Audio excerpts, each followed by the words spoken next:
Picture this. The year is 218 AD. The mighty Roman Empire stretches from Britain to the deserts of Syria, and on the throne sits a 14-year-old boy.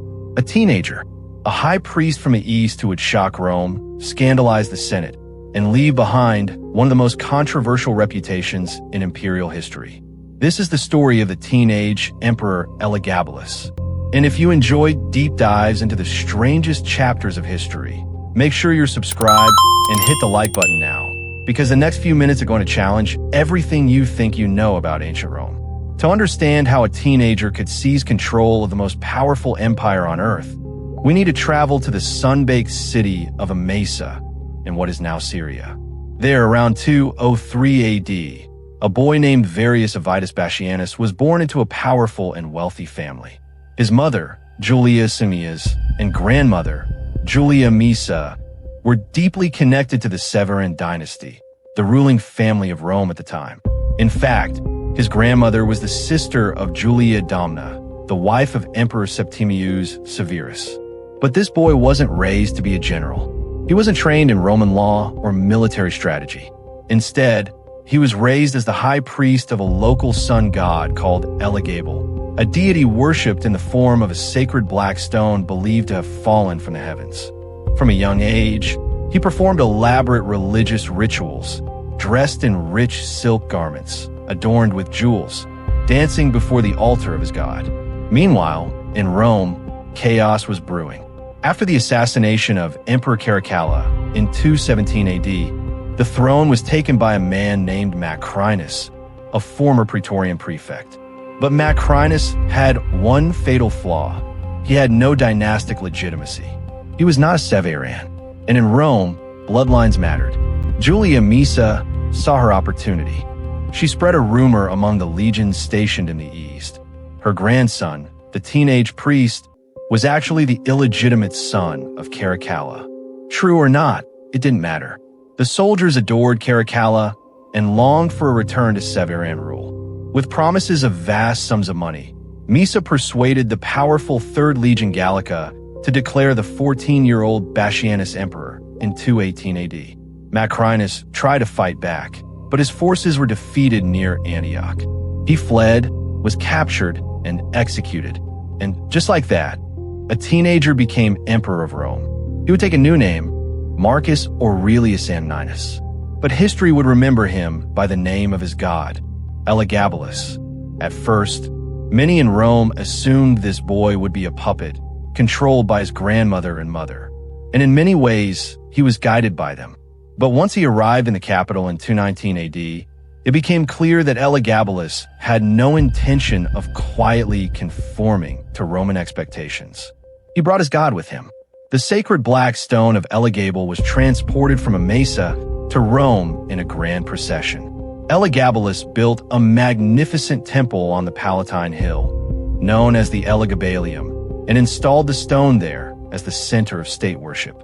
But he didn't stop at simply adding a foreign deity to Rome's vast pantheon. He declared that Elagabalus was not just another god, but the supreme god of Rome. This was revolutionary and dangerous. Roman religion was deeply traditional. Jupiter Optimus Maximus had long stood as the chief god of the Roman state. To elevate an Eastern sun god above Jupiter was not just religious innovation. It was cultural provocation. Elagabalus reportedly forced senators to attend his religious ceremonies, where he danced around the altar in exotic garments, accompanied by drums and cymbals. He married a Vestal virgin, a priestess sworn to 30 years of chastity, a shocking violation of Roman religious law. The act alone could have carried the death penalty for her. But perhaps even more controversial were the stories that began to circulate about the emperor's personal life. Ancient sources describe Elagabalus as defying Roman gender norms in ways that stunned the elite. He wore makeup, wigs, and preferred to be called lady rather than lord, according to hostile historians. He allegedly married multiple men and women. One account claims he offered vast sums of money to any physician who could provide him with female genitalia, a claim that modern historians approach with caution, given the sensationalism of ancient writers. And that's an important point. Most of what we know about Elagabalus comes from sources like Cassius Dio and the author of the Historia Augusta, men who were deeply conservative Roman elites. They despised him. They saw him as foreign, decadent, effeminate, and dangerous to Roman tradition. Their writings drip with outrage and exaggeration. Were the wild banquet stories true? The tales of guests smothered under avalanches of rose petals? The accounts of shocking sexual escapades? Or were these literary weapons, sharpened to destroy his reputation after his death? This is where the story becomes fascinating, because behind the scandal, there was also politics. Elagabalus was young, inexperienced, and heavily influenced by his inner circle. He alienated the Senate. He disrupted the religious status quo. He elevated Syrian elites over Roman aristocrats. In a system built on tradition and hierarchy, he represented instability. The Praetorian Guard, the elite soldiers tasked with protecting the emperor, began to grow restless. And here's where the tension tightens. Julia Misa, the mastermind behind his rise, was pragmatic. She realized that her grandson's behavior was endangering the dynasty. So she encouraged him to adopt his cousin, a more conventional and disciplined teenager named Severus Alexander, as his heir. At first, Elagabalus agreed, but soon jealousy and paranoia set in. He reportedly attempted to revoke the adoption.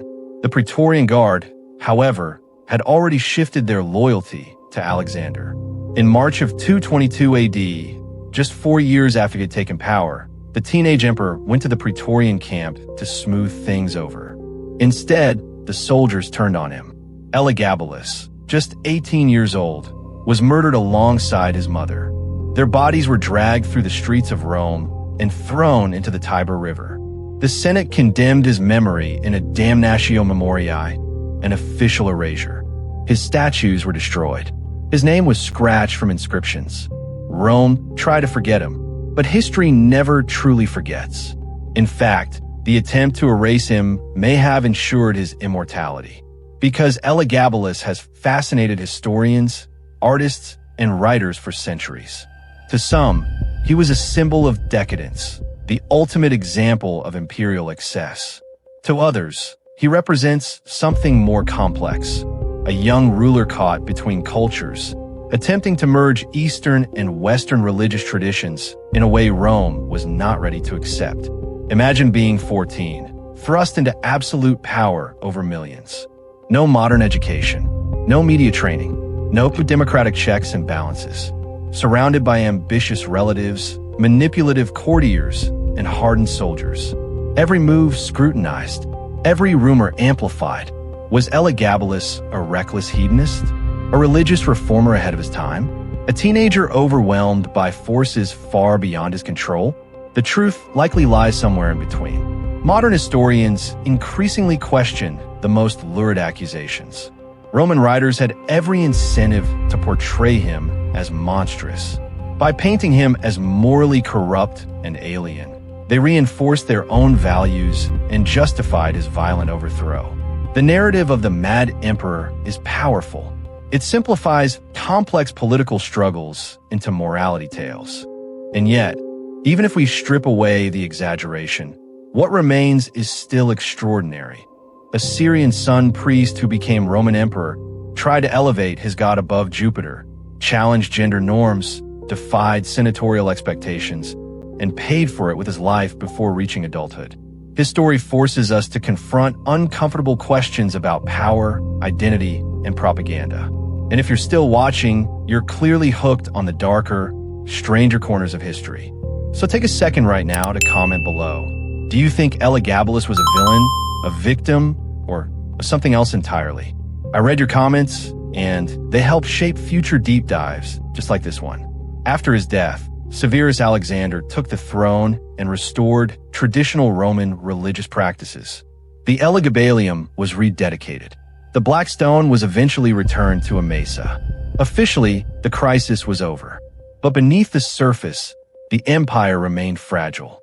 The Severan dynasty would not last much longer. Within a decade, Rome would plunge into the crisis of the 3rd century, a period of military anarchy, economic collapse, and rapid-fire emperors. In hindsight, Elagabalus' chaotic reign feels like a prelude, a warning tremor before the earthquake. There's also something deeply human about his story. A teenager raised in a provincial religious tradition, suddenly placed at the apex of Roman power. Perhaps he genuinely believed his God should rule the world. Perhaps he saw himself as chosen, divine, untouchable. Or perhaps he was simply playing the role that had been built around him since childhood. High priest, sacred figure, living embodiment of sun god. In Rome, emperors were already walking a thin line between man and God. Al-Hushtish had carefully crafted divine imagery. Caligula and Domitian had toyed with overt divinity. Elagabalus, in his own way, took that tension and set it ablaze. He didn't just claim divine favor. He centered his entire rule on a foreign god's supremacy. For traditional Roman elites, that may have been the ultimate betrayal. And yet, nearly 18 centuries later, we're still talking about him.